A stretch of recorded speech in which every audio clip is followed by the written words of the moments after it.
I now give the floor to His Excellency Subramaniam Jaishankar, Minister for External Affairs of India.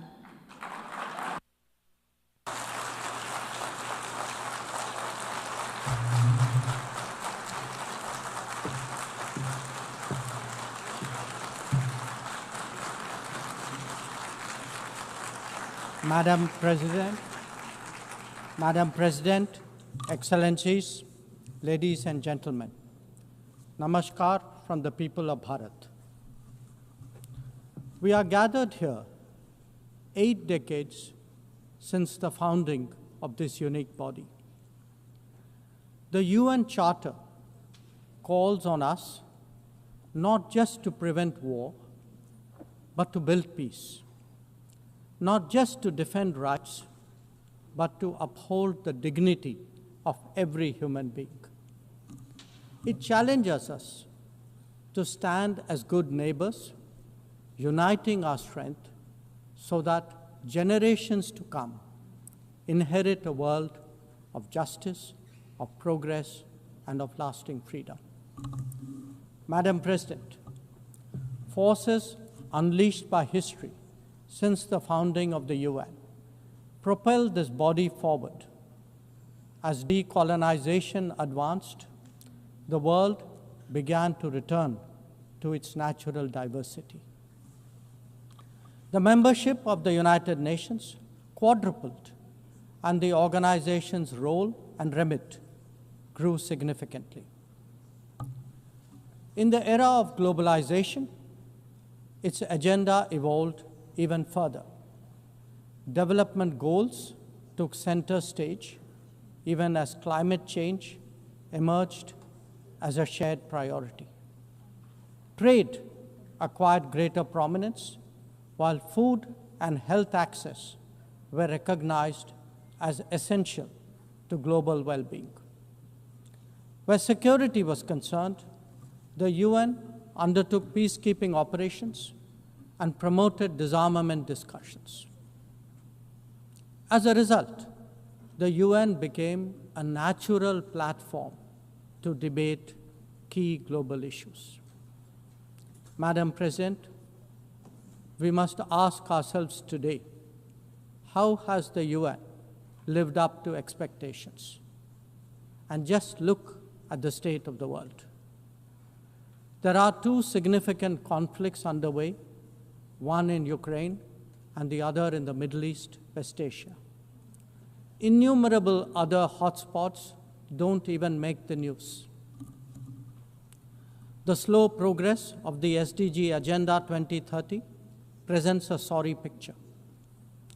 On climate change, the reality is of recirculated commitments and creative accounting. If climate action itself is questioned, what hope is there for climate justice? When a once-in-a-century pandemic hits us, we saw open discrimination in access to vaccines and to travel. Energy and food security have been the first casualties of conflict and disruption, especially since 2022. Better off societies insulated themselves by having the first call. The resource-stressed ones scrambled to survive, only to hear sanctimonious lectures thereafter.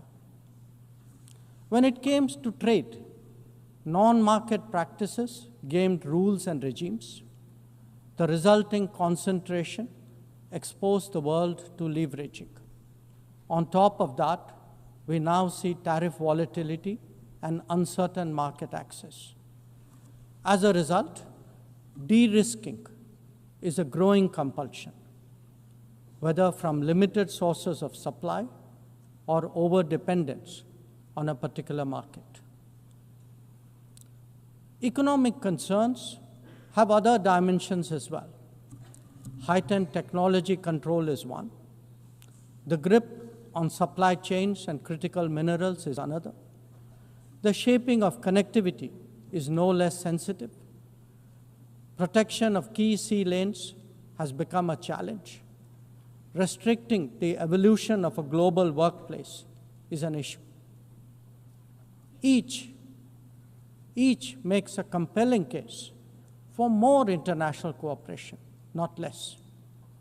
But are we really headed in that direction? And where has the UN actually made a difference? Madam President, as members of the UN, we meet here as sovereign equals. That is not a formalism, but a recognition of the inherent diversity of our world. Understandably, we have different history, traditions, heritage, and culture. For them to coexist, for them to enrich each other, it is imperative that we foster understanding and respect. This will only happen when we resist political interference and economic pressures, when narratives are free of prejudice, when double standards are abjured, and when pluralism is truly appreciated. Madam President, Excellencies, while asserting our rights, we must also firmly face up to threats. Countering terrorism is a particular priority because it synthesizes bigotry, violence, intolerance, and fear. India has confronted this challenge since independence, having a neighbor that is an epicenter of global terrorism. For decades now, major international terrorist attacks are traced back to that one country. UN's designated lists of terrorists are replete with its nationals. The most recent example of cross-border barbarism was the murder of innocent tourists in Pahalgam in April this year. India exercised its right to defend its people against terrorism and brought its organizers and perpetrators to justice. Because terrorism is a shared threat, Madam President, it is essential that there is much deeper international cooperation. When nations openly declare terrorism a state policy, when terror hubs operate on an industrial scale, when terrorists are publicly glorified, then such actions must be unequivocally condemned. The financing of terrorism must be choked, even as prominent terrorists are sanctioned. Relentless pressure must be applied on the entire terrorism ecosystem. Those who condone nations that sponsor terror will find that it comes back to bite them. Madam President, an objective report card will show that the UN is in a state of crisis. When peace is under threat from conflicts, when development is derailed by lack of resources, when human rights are violated by terrorism, the UN remains gridlocked. As its ability to forge common ground diminishes, belief in multilateralism also recedes. Central to the erosion of the UN's credibility has been resistance to reform. Most members strongly desire change, but the process is being made an obstacle to the outcome. It is imperative that we see through this cynicism and purposefully address the reform agenda. The historical injustice done to Africa should be redressed. Both permanent and non-permanent membership of the Council must be expanded. A reformed Council must be truly representative, and India stands ready to assume greater responsibilities.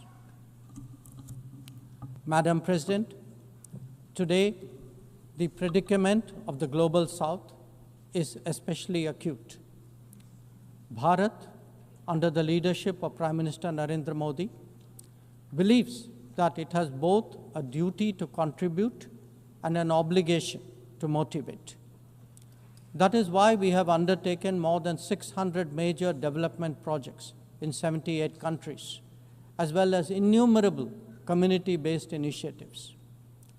They range from large infrastructure to small livelihoods, from capacity building to people's welfare, from concrete assets to education and training. Turbulent times require that we step forward during moments of crisis. India has been forthcoming in that regard, especially in its immediate vicinity. Whether it is finance, food, fertilizer, or fuel, we have responded to the urgent requirements of our neighbors. Madam President, climate events and conflicts have created a demand for HADR assistance. Reflecting our growing capabilities, Bharat has endeavored to be a first responder. Be it essential medicines or relief supplies, the operations of a field hospital or limb fitment camps, these efforts covered 19 nations last year. The people of Afghanistan and those of Myanmar saw India extend its hand during recent earthquakes. Our efforts at ensuring safe commerce, combating piracy, and preventing attacks on shipping in the Northern Arabian Sea also bear mention. And the Indian tradition of UN peacekeeping operations continues in the Democratic Republic of Congo, in Western Sahara, Central African Republic, Golan Heights, Cyprus, Lebanon, Abyei, South Sudan, and Somalia. To put it clearly, our soldiers ensure peacekeeping, our sailors protect maritime shipping, our security counters terrorism, our doctors and teachers facilitate human development the world over, our industry produces affordable products, our techies promote digitization, and our training facilities are open to the world. These remain the core of our foreign policy. Madam President, each one of us has the opportunity of contributing to peace and prosperity. In the case of conflicts, especially Ukraine and Gaza, even those not directly involved have felt its impact. Nations who can engage all sides must step up in the search for solutions. India calls for an end to hostilities and will support any initiative that will help restore peace. The last decade in Bharat has also seen transformative changes due to the vision of Prime Minister Modi. Our digital public infrastructure has redefined governance and enabled delivery of public services on an unprecedented scale. Our startup ecosystem, innovation culture, and microfinance are changing the face of society. Our rapidly growing infrastructure facilitates both ease of doing business and ease of living for citizens. India remains committed to sharing its experiences and tools with others on their journey of development. Artificial intelligence as a horizontal and cross-cutting technology has a particular promise for development. India's approach is to harness it responsibly for human welfare. Inclusion and impact will be the watchwords for the summit that India will host in 2026. Madam President, Bharat approaches the contemporary world guided by three key concepts. One, Atmanirbharta, or self-reliance.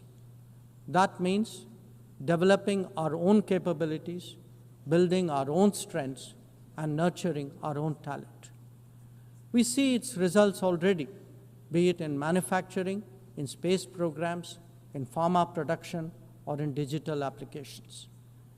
Make, innovate, and design in India also benefit the world. 2. Atma Raksha, or securing oneself. We remain determined to protect our people and secure their interests at home and abroad. That means zero tolerance for terrorism, robust defense of our borders, forging partnerships beyond, and assisting our community abroad. And 3, Atma Vishwas, or self-confidence. As the most populous nation, as a civilizational state, as a rapidly growing major economy, we are confident about who we are and what we will be. Bharat will always maintain its freedom of choice and will always be a voice of the Global South. Madam President, these are certainly challenging times for the international community. Many of our assumptions and expectations no longer hold. In such circumstances, it is imperative to stay strong, to hold firm, and to deepen friendships. International cooperation must prevail because islands of prosperity cannot flourish in an ocean of turbulence. A world order requires common purpose, as it does empathy for others. That is where we look to the United Nations. Madam President, every member who can make this world a better place must have the opportunity to do their utmost. And for that to happen, reformed multilateralism is the obvious way. The 9th decade of the UN must be one of leadership and hope. Bharat will do its fair share and more. I thank you.